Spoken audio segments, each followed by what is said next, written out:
మాది ఇక్కడ గొల్లపురం మండలం అండి. మా పిఠాపురంలో ఓటు ఇక్కడ గొల్లపురం మండలం ఉందండి.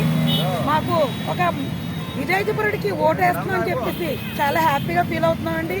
ఈరోజు పవన్ కళ్యాణ్ గారు ఇక్కడికి వస్తున్నారని చెప్పి అన్నయ్య కోసం వచ్చాము. మేము నిరంతరం కూడా దివ్యాంగులు తన హోదా మర్చి తను దివ్యాంగులతో నేలపై కూర్చొని వారాహి యాత్రలో మాట్లాడారు. అందువల్ల అన్నయ్య అంటే మాకు చాలా అభిమానం. మా దివ్యాంగులందరం కూడా అన్నయ్య కోసం ఎప్పుడు కూడా నిరంతరం కష్టపడతాం. ఆయన ఇంటికి లక్ష ఇవ్వడం కాదు, ఇంటికి లక్ష కాదు, 1 కేజీ బంగారం ఇచ్చినా సరే అన్నయ్యకే ఓటు, అత్యధిక ఓటు మెజార్టీతో అన్నయ్యని గెలిపించుకోవడం కోసం మేము అందరూ నిరంతరం కృషి చేస్తున్నాం. ఎందుకంటే ఈసారి ఎప్పుడైనా సరే ఓటు వేస్తాం, 1 ఎమ్మెల్యే వేస్తాం, 1 ఎంపీ వేస్తాం.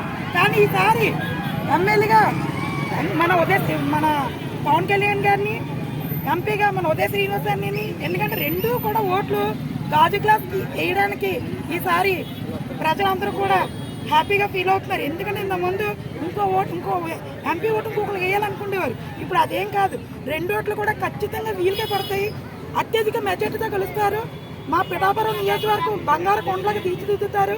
మా దివ్యాంగులు మాత్రం మాకు మంచి భవిష్యత్తు ఉంటుందని చెప్పి, ఎందుకంటే అన్నయ్య ఏ విధంగా అయితే మాకు గౌరవం ఇచ్చారో నేల మీద కూర్చొని, అదే మా తండ్రి ఉదయ శ్రీనివాసరావు గారు కూడా అదే గౌరవం ఇస్తున్నారు. అందువల్ల మేము ప్రతి క్షణం కూడా మేము దివ్యాంగులందరం కూడా అన్నయ్య మాకు అత్యధిక మెజార్టీతో గెలాలని చెప్పి అనుకుంటున్నాం. ఎందుకంటే వంగ గీత గారు ఉన్నారు, ఆవిడ ఎమ్మెల్యే ఉండేటప్పుడు తప్పు, కానీ ఎంపీగా అయినప్పుడు పట్టించుకోలేదు.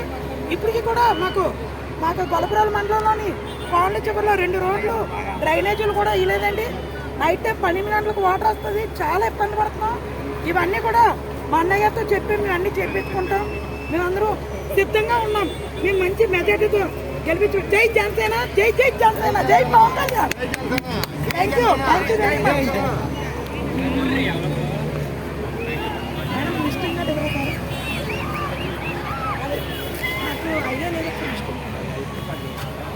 స్టడీ